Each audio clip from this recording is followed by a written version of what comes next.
So ngayon, I'm just going to have to say something. Can you guys please follow my TikTok account? TikTok account ko po. Pwede niyo po bang i-add ang TikTok account ko para madami na po tayong followers sa TikTok? Kasi onti pa lang po, 85 followers pa lang po kasi eh. Actually, dalawa po yung TikTok account ko. Please, pwede nyo po ba tong i-follow, tong dalawa? Papakita ko po sa inyo yung yung account ko sa TikTok pagtapos po natin itong gawing OB. Kasi kailangan ko po matutunan pa nito. Tapos, ganito kasi yung mga nasa FYP ko. Mga wall flick pala. Wall flick, wall hop, ladder flick. Ganun. So, please guys, should you add na? So, can you please add na guys? Ito po siya. This is my TikTok account. Would you please, ito muna, first account ko muna ang papakita ko sa inyo. First account. First account, okay. Ito po lang first account ko, guys.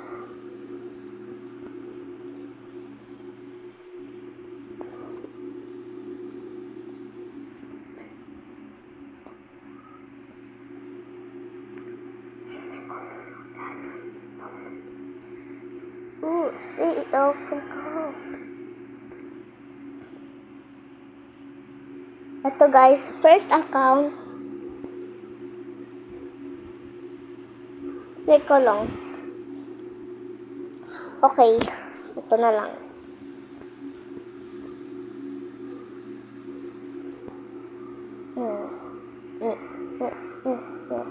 Hindi to guys. Okay, ito na lang guys. Ito na lang yung i-ano nyo guys. Ito na, i-add nyo to.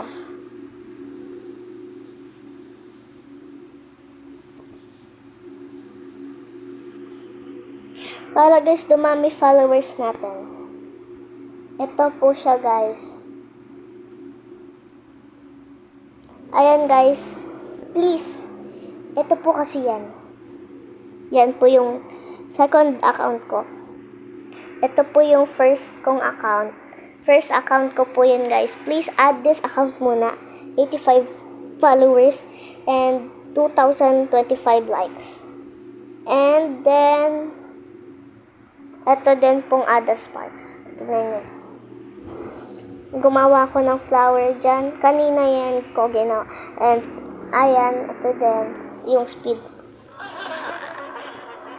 Yan. Hi guys. Tapos ayan, diba na-post ko yan sa inyo sa YouTube. Ito din. Yung reading your comments. Guys, unbox this. Nabili ko sa tindahan. Tapos, ayan, mga pack order ko yan, mga ganyan. And then, ayan, din ako. Unbox sa order with me. Tapos, ayan, mga ganyan. Ayan. Minsan ko lang itong ginagamit na account na to. Kaya ito talaga is lagi kong ginagamit na account. So, please guys, follow niyo yan, dalawang account na yan. Salamat! Bye-bye!